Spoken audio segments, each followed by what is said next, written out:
What's up, you guys? Chase the Dark Sage here, and today we are back with another video. And today's video, you guys have already seen the title. I have seen Halloween Ends in theaters, and it was a major disappointment to me. I had certain expectations for it, but I will say that this movie did let me down a lot. And I'm someone who enjoyed John Carpenter's Halloween 1. I don't think it's the best horror movie slash slasher movie ever, but I really enjoyed it. I also enjoyed Halloween 2018. I was hyped when I was in that movie theater for Halloween 2018. Halloween Kills, it was cool. I didn't think it was the greatest movie, but Michael was at least catching bodies in that movie. That savagery that Michael Myers had in that movie, that was passable for that. But in this movie, oh my, I don't even know where to start. But before we actually get into the video, and before I tell you my thoughts on Halloween, go ahead and hit that subscribe button and like the video if you haven't already. And let's go ahead and actually talk about the plot of this movie. And this is one of the things I kind of didn't like once I heard the background about this movie. So basically in the plot synopsis, so I won't be spoiling too much that happens in this movie, it's been 4 years since the night of Halloween Kills, which was the same night of Halloween 2018. In those 4 years, Michael has been missing. Laurie has kind of moved on from this whole Michael obsession that she's had. And Haddonfield has kind of made other boogeymans out of bad guys in that city itself, aside from Michael, since he has been missing and hasn't been able to claim his role back. But this is a Halloween movie, so you know Michael is gonna come back in some shape or form. Get it? Because some shape, because in the first movie he was titled The Shape. Okay, look, let's go ahead and just talk about my pros and my cons. And honestly, I really don't have that many pros, and I will be talking about my cons, but my cons would kind of go into spoiler territory, but I will warn y'all when I'm going into that spoiler territory itself. But starting off with the things that I liked in this movie has to be the theming and the message that I actually liked within this movie. A lot of this movie has to deal with people putting the blame on other people, creating new boogeymen outside of Michael Myers. It also shows that evil can be manifested in other shapes and forms outside of Michael Myers. So there could be other bad people within this city that could do Michael Myers like things where they can either control or delete some people or terrorize some people. Either way, people are trying to search for a new person to claim as their boogeyman. I also kind of like the theming of let go and forgive, because at some point in this movie, Laurie Strode was like, you know what? Michael's been gone for 4 years. I just gotta let this go. I gotta move on with my life. And I have a granddaughter who I have to look after as well. So I just gotta move on with this Michael obsession. I did like that fact, and I'll talk about that fact in my cons section. But one of my next pros has to be the character of Laurie Strode. I think Jamie Lee Curtis did a fantastic job acting in the movie itself. Her as Laurie Strode, who has moved on from her Michael obsession and has tried to, further her life and actually start to create a book about her being a victim of Michael Myers. I really did like that aspect that this movie did touch on. Another pro I have is the actual intro of the movie. It does psych you out and have your expectations going one way, and then it actually sways another way, which I didn't expect, which also goes into the introduction of the character of Corey, which I really did enjoy in this movie as well. There's another part of my con section where, like I said, I like the introduction of Corey, but I'll talk about that later in the con section. But honestly, that's about it that I have for this movie. I mean, the movie looks nice. It looks good. Like, I'm not gonna take that away from it. But let's actually go ahead and get into some of the things that I did not like. And this will be non-spoilers. And first thing I want to talk about is Laurie Strode's character. One thing that did not make sense to me was that she was training for about 40 years to take down Michael when he was in this psych ward. He was being held captive / prisoner in there. But 4 years later, after Michael has gone missing, you want to move on? That doesn't make any sense. You spent most of your life dedicating to you stopping Michael, but now in this 4-year time skip, when Michael is out on the loose, free, that's when you want to move on? I'm just calling cap on that. Come on, that don't make no sense. And we also got to talk about the character of Corey. Now, while I did like the actor, I did like his portrayal at the beginning of the movie, there is one scene in the movie that happens that literally makes it start going downhill for me with this character, Corey, actually being involved in it. And I see what they were going with in it. I just wasn't feeling it. There was plenty of choices in this movie that was made that I did not like at all. And I think one of my next and last biggest cons before we get into spoiler territory is the disrespect that they have for Michael Myers. I walked out that theater so pissed because the way that they treated Michael Myers in this movie, oh, they did not care about him at all. And I get what they were trying to go for at times, but it just wasn't hidden for me. You don't disrespect a legacy character like this in such a form, especially when this is a rebooted slash remake timeline where you're kind of making this new version of Michael Myers where he doesn't really have a goal or objective, but just to be pure evil nonstop.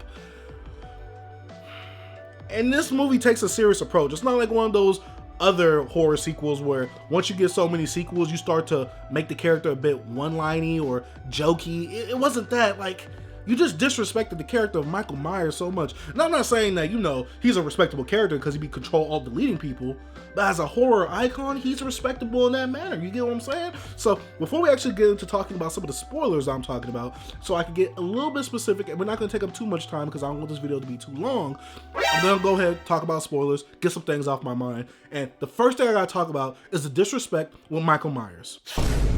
He only catches one body in this movie on his own. Halloween Kills, that boy was on savage mode. He was on savage time. He was listening to 21 in his ears. In this movie, he was listening to Doja Cat. He had to be. There was no reason for him to be this weak in this movie. And another thing with this movie, they make the character Corey more powerful than Michael Myers. In fact, he brings Michael Myers back and he's like, yo, I'm about to hype you up. I'm about to bring you these bodies so you can kill. And it seems like every time Michael Myers killed, it was like he got stronger. But why was he not that strong, especially after something like Halloween Kills, when he was catching plenty of bodies in that movie? He should have been super omega powerful to where the way he got beaten up in that movie, he was still catching bodies even after he got beaten up. But in this movie, they make him such a old decrepit man where he was at one point on the ground shaking when he saw Corey threatening to do something to him. And I'm like, why is Michael Myers on the ground shaking? No, this can't be for real. I gotta be in a simulation because Michael Myers should not be on the ground shaking. And this man has a buddy cop with him to go kill in the character of Corey. What? It was like I was watching Batman and Nightwing before he became Nightwing when he was Robin, teaming up to go kill people. Michael Myers has like 1 to 2 assists in this movies to actually get kills. He only kills one person on his own, but she was kind of backed up into a corner. So can we even call that a kill? Michael Myers getting 1 kill on his own outside of any assist? Come on, dog. Come on. We not about to play my boy Mike like that. We not about to play Big Mike like that. And man, there was one part when Corey, the character that they try to introduce to be Michael Myers Jr., takes his mask and they had this like Scooby-Doo like wrestling scene where they go back and forth in the sewer pipe. And I'm just like, what's happening? Why are they going back and forth? Michael should have bodied this boy. Instead, this boy bodied Michael. And let's go ahead and talk about some of the kills real quick, because most of the kills done in this movie is done by Corey, since Michael only caught 1 body in this movie. And I get it. He wants to be this new embodiment of evil after he sees Michael in the eyes, which I think is still a weird concept to me that really wasn't fully explained, especially when there is no supernatural element behind Michael himself. But the fact that Corey became evil after he looked Michael in the eyes, and we don't get to see Michael's eyes, which is good, because if we would have saw Michael's eyes, I might have lost it in the movie. But when he catches these bodies, I think that the kills are actually great themselves, but they're done by him, not Michael. I want to see Michael catch the bodies. But I do want to say one of my pros that's also a spoiler. I do like the fact that these past 2 movies, all the damage that he's been dealt to, they actually carry over in this movie. He hasn't healed because he's been stuck in some sewer drainage like area for 4 years. But why are you a decrepit old man now? Was you not like exercising? Was you not doing no push-ups, no sit-ups? And I know you was catching bodies in there because that homeless man said that whenever someone goes in there, they don't come back out. So I know you was catching bodies in there. What was you doing all this time, Michael? You was just laying on the pounds, huh? You was looking like me in there, huh?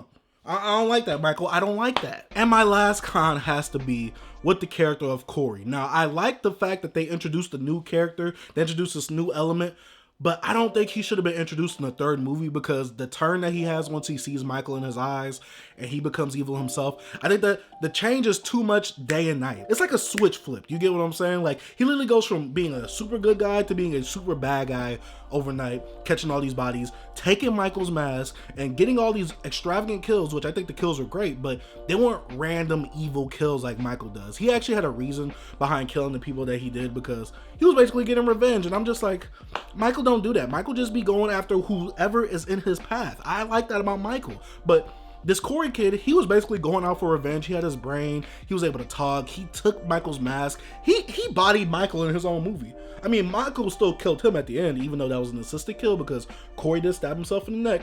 But either way, the character of Corey, especially with how his character arc actually ends in this movie, I felt like a lot of this time that I spent with this character in this movie was wasted, especially when they tried to make him an edgelord after he became evil from Michael.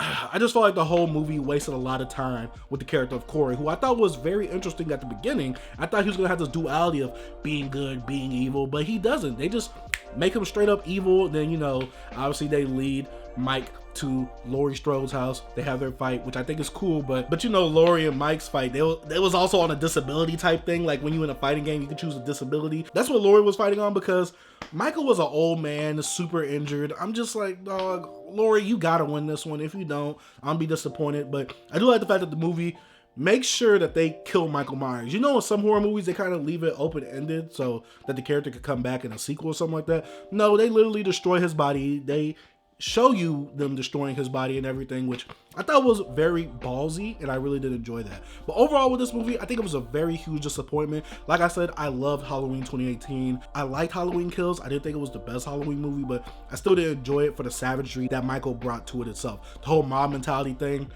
And I think the message was a bit too straightforward, but the messaging and theming in this movie, I did like it a tad bit more, especially when it was not so in your face overtly, you get what I'm saying? But that's all I gotta talk about when it comes to this movie. Like I said, very disappointing, but I'm still gonna buy it on Blu-ray to support because, you know, I like my boy Michael Myers. You know, I like Freddy Krueger, I like Chucky, I like all them boys. So I'm gonna have to get this movie and support. But let me know in the comment section down below what you guys think about this movie, if you have watched it or if you have seen it. Let me know if you were disappointed like I was. I went in there with high hopes thinking Michael was gonna catch a whole bunch of bodies. He didn't. I was very sad, but like I said, thank you guys for watching. Man, that was disappointing. Dark Sage out. Peace.